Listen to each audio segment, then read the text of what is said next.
I'm Lisa Rubel from Love to Color My World, and it's time to sew month 4 of the Sunshine and Shadows Block of the Month quilt. You can see the quilt behind me here on the wall, and today we'll be sewing this block down here in the corner. And you can follow along with the month 4 instructions that you received with your bundle, and I'll be walking you through each step of the way in this video. Let's get started. So, for block number 4, which looks like this, we're going to start out with 2 large gray squares, 4 white squares, and 4 yellow squares. And the first thing we're going to do is cut the gray and the white squares in half.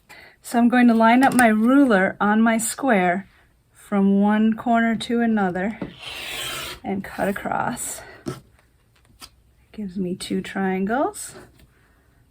I'll do the same with the second one. And then with all 4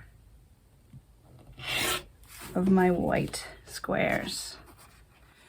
So once all of your white and gray squares are cut into triangles, we're going to start making the block. We're going to lay out one of the yellow squares and then take 2 of the white triangles and position them against adjoining sides of the yellow square. Now when you're going to sew these on one at a time, and when you sew it on, you want to align the right angled corner of your triangle with the edge of your yellow square, and your overlap will be by the point because we'll use that for our seam allowance.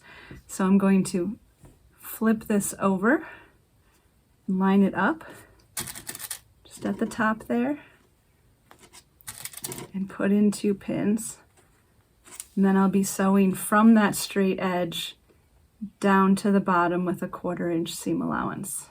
So I've got my white triangle stitched on, and I'm going to press the unit so that the seam goes toward the white, and that will help us when we assemble the block. Now it's time to add the second triangle, which goes on to that adjoining corner. So I'm going to line up the straight edges by the 90-degree corner of the triangle again and pin and stitch right down that edge. Okay, I've got my second triangle added on, and in the same way I'm going to press away from the yellow .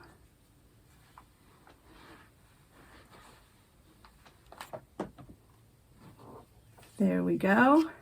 And what I'm going to do is trim off those little triangle points, and then going to sew this together with one of the gray triangles.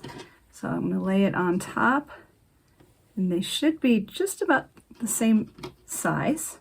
I'm going to flip it over this way because then I can pay attention to where my seam line hits right here to create a nice sharp point for that yellow square. So I'm going to put a pin in there, and then you'll want to pin these edges fairly well because the fabric is cut on an angle, so it's got that stretchy bias to it. So I'm going to stitch all the way down this long line, making sure that I stitch just right past where those stitch lines cross there for the yellow and to the end, and that will make 1/4 block. Okay, so I've got my gray triangle joined, and now I'm going to press the seam allowance from joining that. We're going to press towards the gray.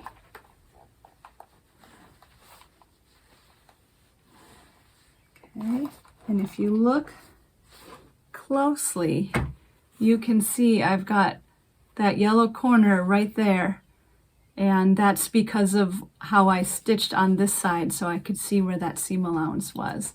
So now we're going to make 4 total of these and then put them together to make the block. So continue in the same way to make 4 1/4 block units. So once you have all 4 of your 1/4 blocks done, we're going to trim them up before we put them together. Now, depending on your seam allowance, you may have a tiny little bit to trim or you may have slightly more. But if we square them up, they'll go together much more smoothly. So lay your quarter block down. I've got a 6.5 inch square ruler, which is the size we need these trimmed to, and I'm going to align the diagonal line on it with the seam going down the center of my unit. Then I trim 2 sides at a time. You see I just took a tiny bit off of those sides. And then of course the little ears in the corner. And same thing, just the tiniest little bit, but again that will help them to be more square. So the next thing is to lay out our quarter block units and then sew them together to make the finished block.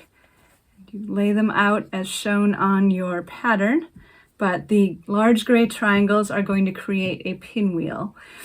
And so what I'm going to do is flip this one over and this one, and then you'll see the seams will nest in the middle for the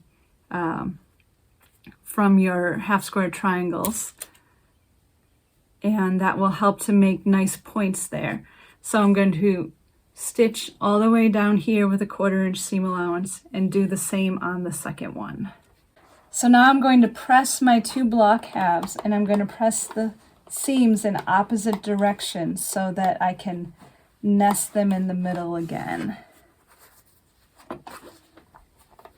I'm going to press away from my gray triangle. Okay, and then we go to sew them together. Before I sew, I'm just going to double check again that everything's in the right spot. I've got my pinwheel look here. I'm going to flip that top unit over, and those nested seams will help me create my nice sharp points for the gray pinwheel in the center. And then the only other thing to consider is as you're sewing down this line, when you get to that center thick spot where all the seams are, you want to sew just to the outside edge of where those stitch lines intersect, and then you'll have nice sharp points.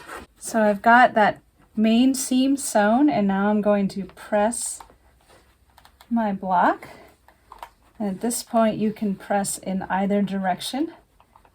It doesn't matter. I'm going to especially put some pressure on that middle where I've got all those different fabric pieces coming together. But you can see I've got really nice points there. So here's my finished block, block number 4. So we've got our 4 gray triangles, our yellow squares, and the white background, nice sharp points in the middle, and our block should measure about 12.5 inches square.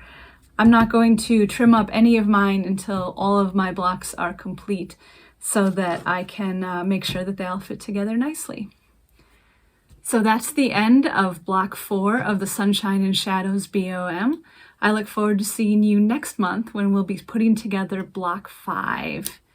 And here is a sneak peek of block number 5. So until then, happy sewing, and I hope to see a picture of your block on social media.